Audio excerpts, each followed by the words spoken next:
बिहार की सियासी सत्ता पर सबकी नजरें हैं क्योंकि कयास लगाए जा रहे हैं कि आने वाले वक्त में तेजस्वी यादव मुख्यमंत्री कुर्सी संभाल सकते हैं, जो कि नीतीश का ही फैसला होगा। यानी नीतीश कुमार तेजस्वी यादव को मुख्यमंत्री पद सौंपते नजर आएंगे। ये हमारा नहीं बल्कि बीजेपी नेता, शानदार नेता सुशील मोदी का यह बयान सामने आया था।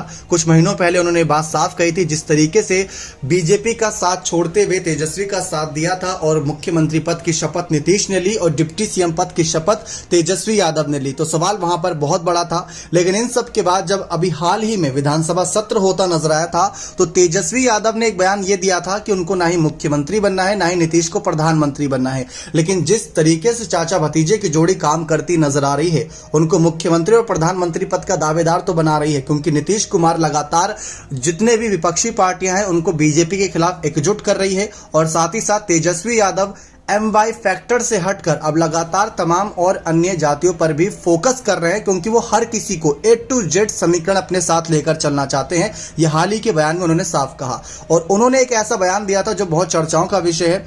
उन्होंने कहा था, तेजस्वी ने कहा कि मेरी शादी हुई तो आप लोगों को पता चला क्या? ये सवाल उन्होंने खड़ा किया।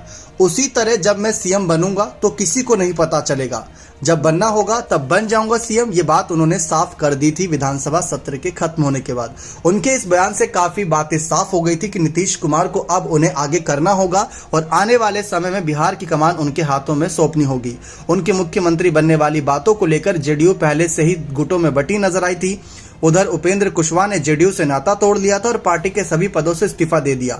इधर कुछ दिन पहले लल्लन सिंह ने कहा था कि यह तय कब हुआ कि तेजस्वी मुख्यमंत्री बनेंगे। इस पर कहा गया कि नीतीश कुमार और तेजस्वी यादव के बीच थोड़ी दूरियां भी दिखी थी। हालांकि देखा जाए तो नीतीश कुमार कई दफे खुद कहते नजर आए कि अब जो भी होगा तेजस्वी यादव को देखना होगा, इसे ही आगे बढ़ाना होगा। तेजस्वी यादव की बातों से साफ हो गया था कि वे कभी भी मुख्यमंत्री बन सकते हैं, लेकिन वो सब सिर्फ कयास थे।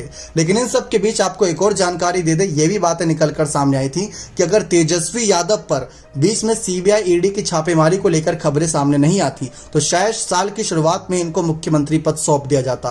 तब ये भी खबरें थी कि तेजस्वी अपना पद अपनी पत्नी को सौंप सकते हैं, लेकिन तभी तेजस्वी यादव पिता बनते नजर आए थे। तो काफी सारी सियासी सत्ताएं चलती नजर आई थी बिहार में कुछ महीनों पहले। लेकिन अब एक बार फिर से हवा उसी ओर बहने लगी है, क्योंकि नीतीश राष्ट्र के कहीं ना कहीं बड़े पद पर, प्रधानमंत्री पद पर पहुंचने के लिए भारत देश के कई नेताओं से मुलाकात करेंगे। तो ऐसे में बिहार की सत्ता क्या तेजस्वी के हाथों सौंप कर जाएंगे या अपने हाथ में ही सत्ता रखेंगे और 2025 के चुनाव के नतीजों का इंतजार करेंगे? आप अपनी राय इस मसले पर जरूर रखिएगा। बहुत बहुत धन्यवाद।